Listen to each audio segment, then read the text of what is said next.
Jean-Paul Walter, Lola Kantango et Kompetanga Inano. Tamundele, Maison Mère Yidika Muge Anetwe, Emenwe. Ayo, Noni. Ça c'est la deuxième force, suite et fin. Tu comprends ce que je fais, tu ne bouges pas. Hein, wesh.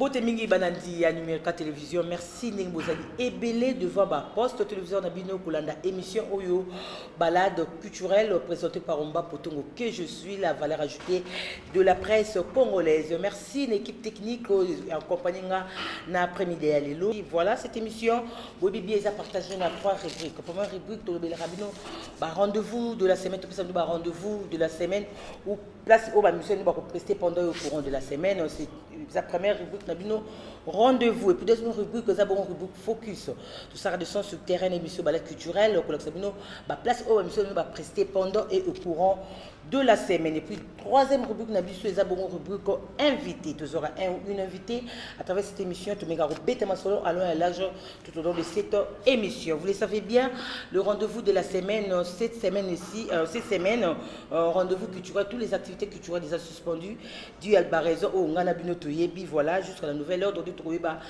activité culturelle semaine prochaine dès tu reçois rendez-vous ni place ni mission ko prester mais cette semaine aussi activité culturelle eza suspendu voilà tout cas tout ce qu'on a ngamba Brazzaville parce que kuna eza ya ko yinde eza ya ko beba foire holiday première édition au stade Eboué Fara moi au na Brazzaville donc face à face vous allez bongo c'est 24 septembre 2016 à Brazzaville au stade Eboué il y aura DJ Yuyu Mobange face à Biraman Rouge et puis Fara avec Brigade Sarbati qui va traverser vers Brazzaville pour le prester ce 24 au Sala Fara avec Zaparo de guerre. Voilà, c'est ça le rendez-vous de Brazzaville. Donc le C24 est déjà pour retenir dans le stade de Boué et que Yinda Fara.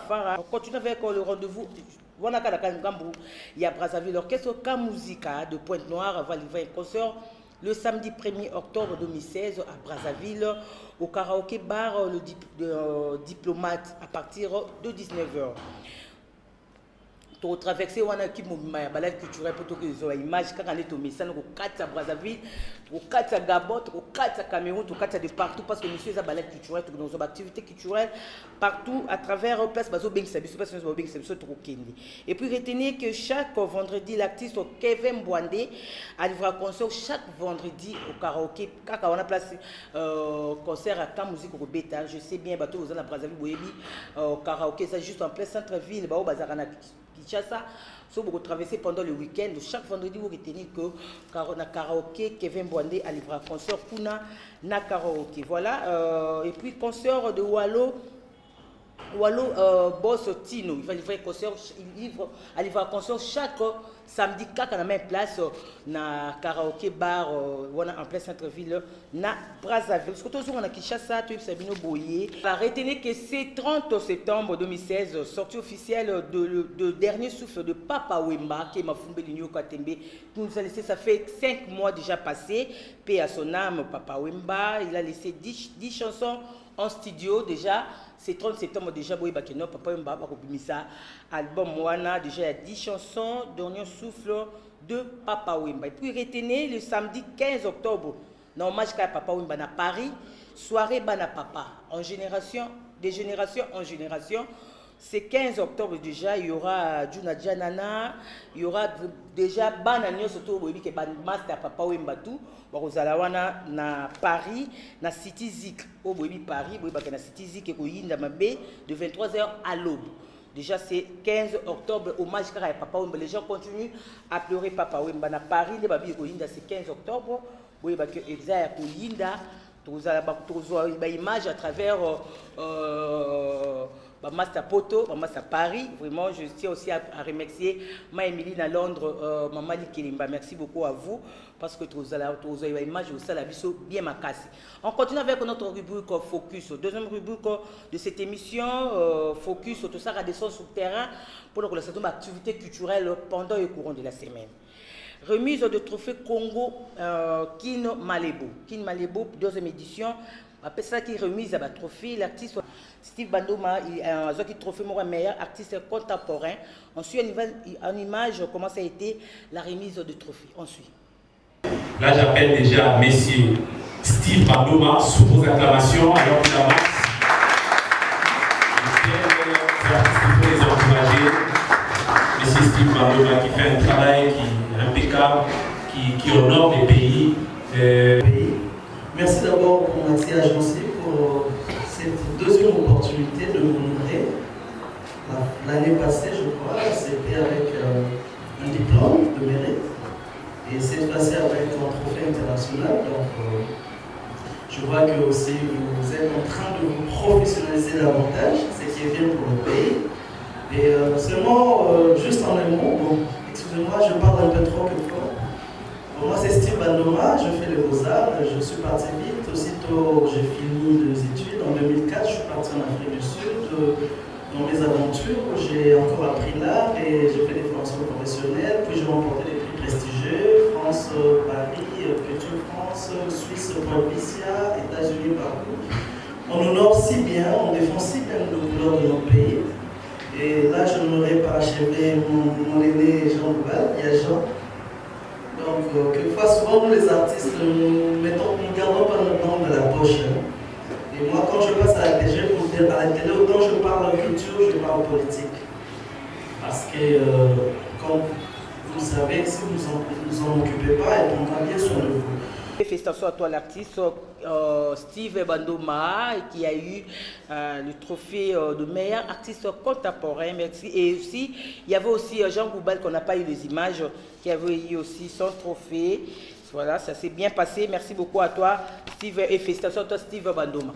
On continue avec les activités culturelles. Traverser la Gamba Brazzaville, un artiste très talentueux, chanteur capable, chanteur capable. Il avait livré un concert samedi dernier au karaoké bar Diplomate, là en plein centre-ville à Brazzaville. Ensuite, comment ça a été l'ambiance? L'artiste s'appelle Wallo Tino Boss. On suit en images.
Yeah.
ça fait plaisir. On a salon LTC chez Fernando Mbaya, Bandalunga Kasavubu 54, salon de coiffure, le seul et l'unique salon de coiffure qui nous reste dans la capitale, il y a République démocratique du Congo. Salon LTC chez Fernando Mbaya, merci beaucoup à toi parce que la jolibilité, c'est grâce au salon LTC. Voilà, ça n'est fini pour notre rubrique Focus. Maintenant, notre rubrique invité, on a eu à recevoir Luxus Légal, on a eu à parler par rapport à son album Léopard. Léopard, pourquoi Léopard? On suit comment ça a été la traité avec Luxus Légal par rapport à son album Léopard. On suit tout juste après. Bon après-midi, Luxus. Merci Ndeko. Merci Néo Talabiso, moi rapidement. Tout catiment, pendant solo là quelques minutes. Merci en tout cas. Léopard, pourquoi non à Léopard? Ah, bah, comme dans la TV, il faut que ça va comprendre de quoi il s'agit dans les albums. Donc Léopard, Yango. Léopard, Nassur Batromoni, c'est que ça. Léopard, Yango. Alors, pour Nanine Léopard, mais voilà, ils ont comme tout ça l'album Nabiso. Quoique, il a coupé sauté na mise sur la télé, Zalaka. Ah, pour ni combien on a moi apostrophe, na moi art, na souka, na moi boé. Il a coupé inspiré biso album effectivement. Eza Léopard, Eza Nyama.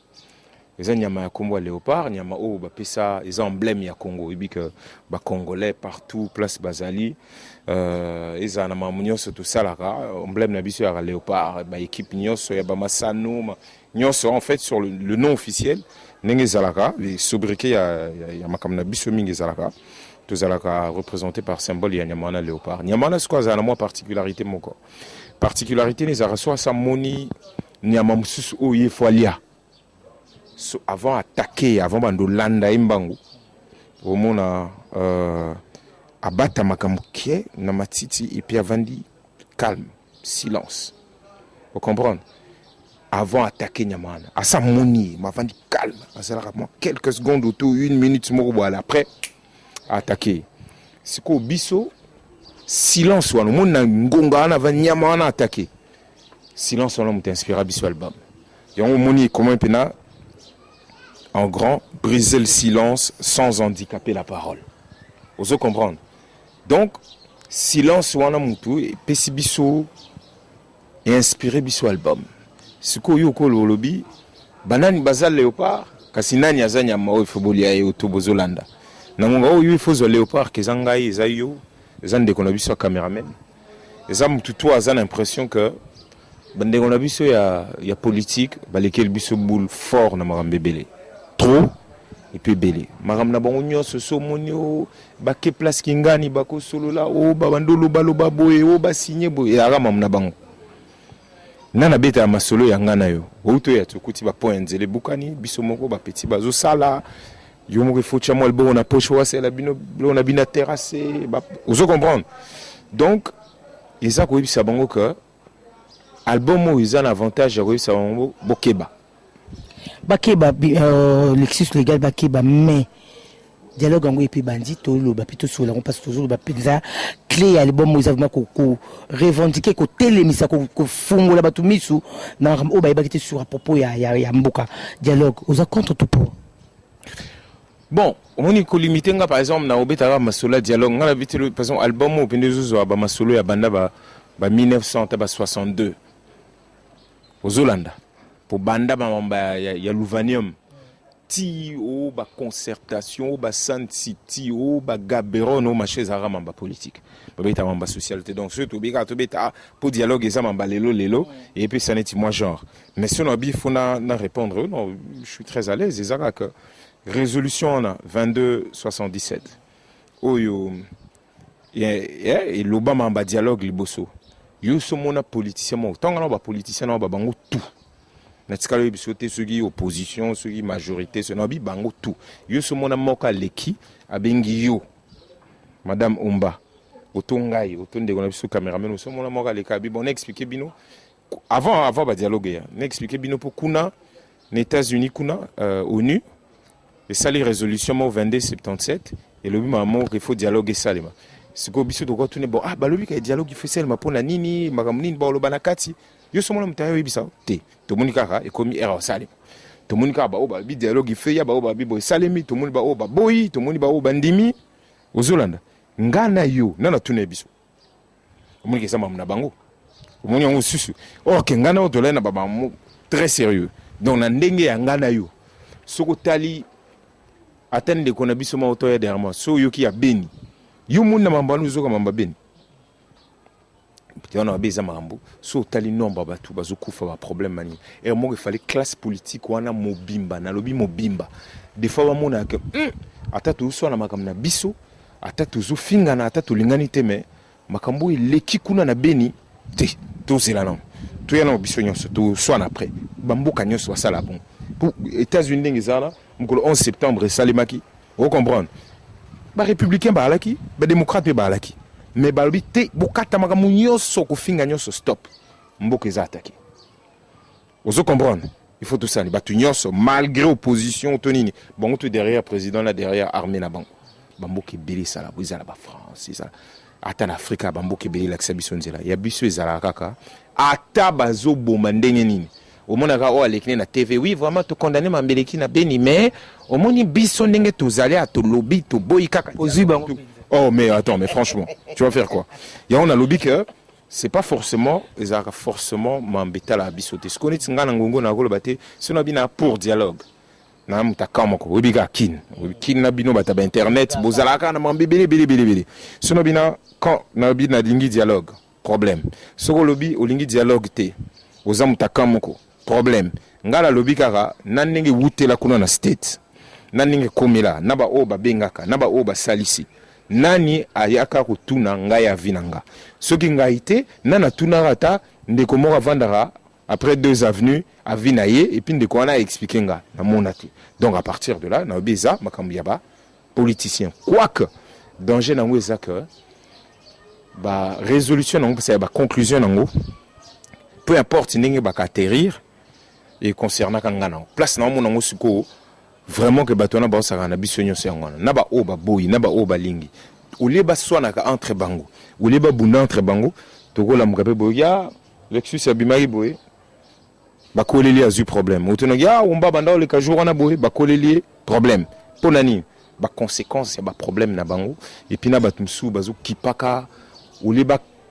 Bref, trop de problèmes. Si c'était à refaire, que non, ou soit proposition, ou soit, les gars ministres, il y a premier ministre, il y a RDC. Au bon sanini, to salani, to, au lingako salani, téléphone, ah bon, mais ils asiko.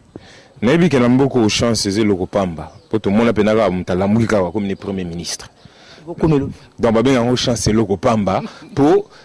Franchement, au moni ailleurs, au moni l'accès attendez batugoso salisamo les gablo, il faut avoir un parcours aussi. Au la mukaka et puis à moi un peu monsieur Zarano penasi dans un régime où ils allaient remonter à parlementaire et ça pour gagner parti na yo gagner député belé et puis nommer au premier ministre là nous allons nommer premier ministre et puis l'équipe. Il faut un fond, il faut un cheminement.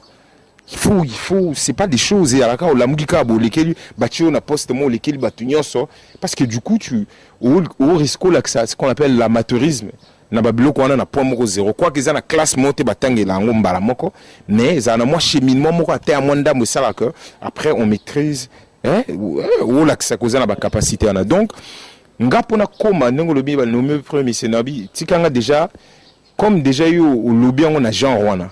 Donc si Karanami prépare tous les jours, ok, ndé na compilera ba problème ya makambu ya mboka na biso ndenge na lobaka et puis na sala kate na bana mundo munits na cheba petit na terrasse bazo sala pour tout chaba pompo ba voiture nyo sur avenue les car ndé ya mo na su courir katani to ke biso mo donc na meka na kolisa sub activité bo ebele de façon que le jour où on sera on sait par où commencer.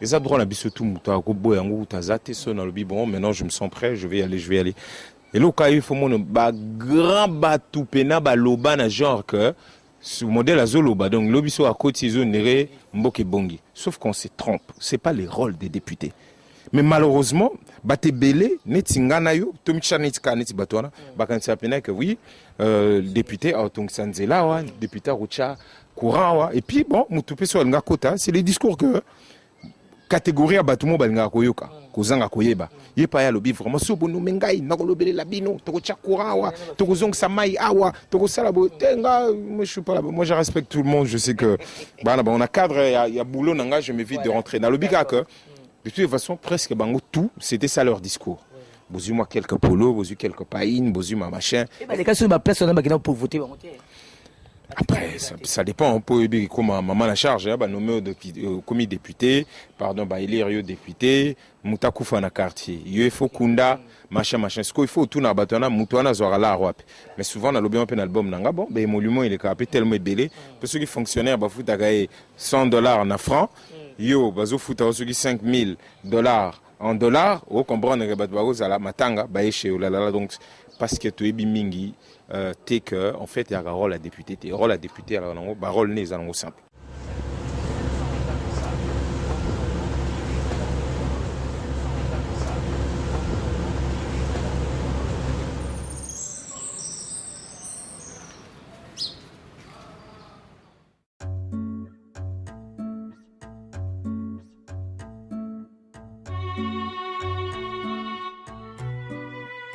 Que reste-t-il à l'incroyable?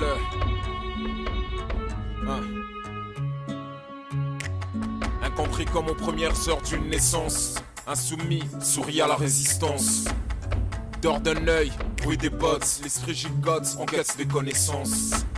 Des insomnies sous le bras de la présidence, mieux vaut taire l'indécence. Dès nos jours l'incompris déverse ses sourates, qui tue par l'épée mourra chez moi. Qui par un fusil tue, viole par un fusil, ministre à vie sera. Yeah. Hier on pensait être en phase, plutôt neutre. En phase d'essai, allume le phare. Incompris, cette femme qui, contre vents et marées, porte à l'enfant à l'arrivée, fils de l'homme.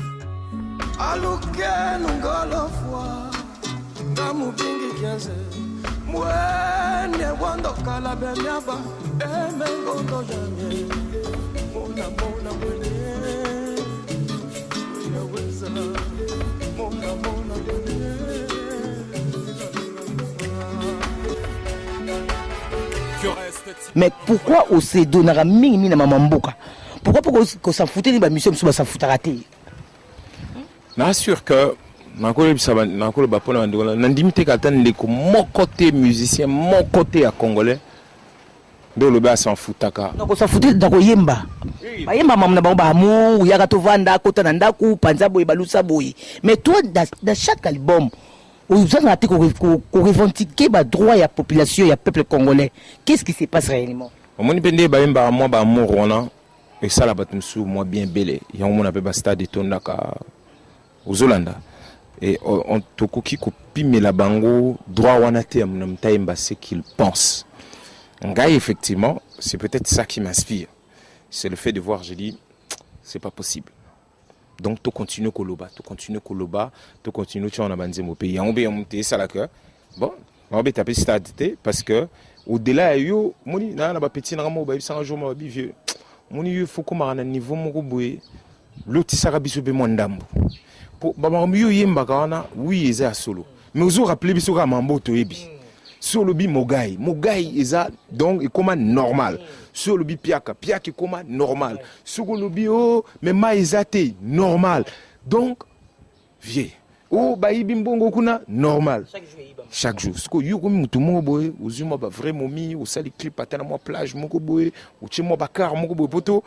Tout lo tarata bobi mon vieux pena place à zanga pena mo kona rozwa. Non zo taboy. Vous comprenez? C'est un jeune, c'est un petit qui me dit ça. Mambazo le beza fondé. Vous comprenez? Pour moi, hier, à comprendre, à la type pour le salité, mamnazo yemba, ils ont mamba pour le na salité abi. Ah mais pour le on salité yango. Mais ce que yo lobby bon, c'est que ça change quoi? Napoléon n'a pas salité. Effrayé par la chaleur, la lumière s'invita à l'ombre. Mal orientés, les décérébrés se sont trompés de couloir. Amnistiés, y a des scènes d'épée au pouvoir. Si ce n'est pas troublant, j'ai un trou noir. Besoin d'un psychiatre. Depuis le 1+4, mes sons font la guerre comme tout guerrier, j'aspire à un Nobel de paix. RDC, car reste-t-il à l'incroyable, même pour l'incroyant? Incompris comme cette femme qui, contre vents et marées, porte à l'enfant. Aussi incroyable qu'incompris à l'arrivée, fils de l'homme. aluke nungola fwa kamukingi kiasi wene wando kala benyaba emengondo janye mona mona mwenye yaweza mona mona mwenye wene wando kala benyaba emengondo janye mona mona mwenye. Reste-t-il à l'incroyable? Album en léopard, 17 titres. Lexus. Papa m'a pas intervenu. Oui, papa intervenait. Les gars à la place, ils ont là. Pour côté béga dans le studio, ils ont un licolo. Bon, voilà. Intervenant qui est clip, album, mais c'est le clip maintenant. Où ça, parce qu'il n'est plus. De façon, ça, ils ont belé, mais Naboui, personnellement, tous les un projet Moussou. Parce que comme le projet, ça, les masouté, dans le modèle où tu vas boulélé parce qu'il y a ça souté. Na n'a pas sous-pressé au la clipté. Bah moi c'est belé, bah genre est belé. Sauf que sinon gars réalisateur au boulet la bleu comme ils ont un peu bah danse belé belé na kati. Donc au boulet là on peut na belé mbala mo salma. Donc on a un problème té. Témoignage m'a moqué pour na papa. On a là qui vieux vieux Nabisso, il y a battu belé belé belé belé. Après bon, tu as toujours des gens qui sont là à profaner ce souvenir, ouais, il n'a pas fait ça, il n'a pas fait ça. Ça rabattu. Ou les boulots tout le temps, tel n'a pas fait ça, tel n'a pas fait ça. Ça là. Congo Bololo. Congo Banini à Congo. Troisième chanson. Congo Bololo, il y a Chamon Boé. Congo Bololo, il y a Chamon Boé. Et puis ça bat tout. Moi, éducation civique, n'a pas vote. Moni, tout le bar, peu importe. N'a beaucoup d'élections qu'il y a. Est-ce que ce élection y est? Il faut impérativement que jeune il y a 2006, jeune il y a 2011, mon arabe va sous prêter, il y a que ça la même erreur, il y a que polo batou, Thompson, au moins 1000 francs, il vote rien. Mais Lexus n'a pas oyo. Expliquez s'il vous plaît. Voilà, c'est important parce que l'équipe déjà stylé déjà. L'album de Touloubi est disponible dans iTunes, est disponible dans Spotify, dans Deezer, dans Amazon MP3, ils ont une plateforme presque nous souhaité la musique pour les quatre. Donc soit qui kuna betika Lexus voir Léopard à Ozongo, ou toi qui na page na biso. Il y a Facebook Lexus légal, Lexus na 2X, soit qui na kati au moins un lien au memae. Place à nous sommes à album en sur toi qui est site nabiso www.lexuslegalmusique.com à cause de l'information qu'on a. Alors tant de misaka flyer tant de misaka album ndenge pe zatisiko donc il y a une chanson gratuite na ba flyer nyos na misaka ezana signo ba benga ngo QRC code aux Hollande donc sous application na téléphone et QRC code. So installer déjà application na téléphone quand le mot comme normal na bambo ke belé so cheno ka téléphone on est tuningo kanga photo tac au moni kangi et tinde lo nzembo mbala moko na téléphone non gratuite de ce gars yo kuté na flyer na vous en application na téléphone l'application les allons faire les télécharger et puis ça non pété so cheka boye tac des fois il tout non mail na so cheka ka mail et tinde lo mbala moko nzembo donc vous nzembo au fele et là ka modèle na biso pour tout kuté na public na biso pour bah ouais biso ezalaka des fois ouais mais na bi place aux zoaté neti so ngo zo CD boulevard du 30 juin en face il y a poste et pas de biso Thomas Prosper gère Excel Voyage. Voilà, on a parlé avec les Suisses légales, on a parlé. Vous avez vite compris que l'album vraiment est capté dans vraiment la lignée à ma solo. Donc rien à dire, rien à commenter. Vous avez suivi déjà de quoi l'artiste est capable de. Il y a aussi un qui toque vraiment. Il y a édifier Mboka, édifier population, édifier. Donc il y a édifier vraiment. On a tout compris, on a tout parlé. Merci à toi Serge Télé qui était là à la cadrage. Merci beaucoup à toi. Ça n'est fini pour aujourd'hui cette émission. Merci à vous tous, vous qui branchez, connectés à cette très belle émission. À suivre vraiment au bas pour tout la valeur ajoutée. Merci à toi Vincent Iban de la transparence, à Moussala Kakalom à double fonction. Merci beaucoup à Didier Boale au montage. Merci beaucoup à Serge Télési. Merci beaucoup à toi. Merci à Salon ETC chez Fernando Mbaya. Kassavou 53. On se retrouve prochainement pour un nouveau numéro. Bye bye.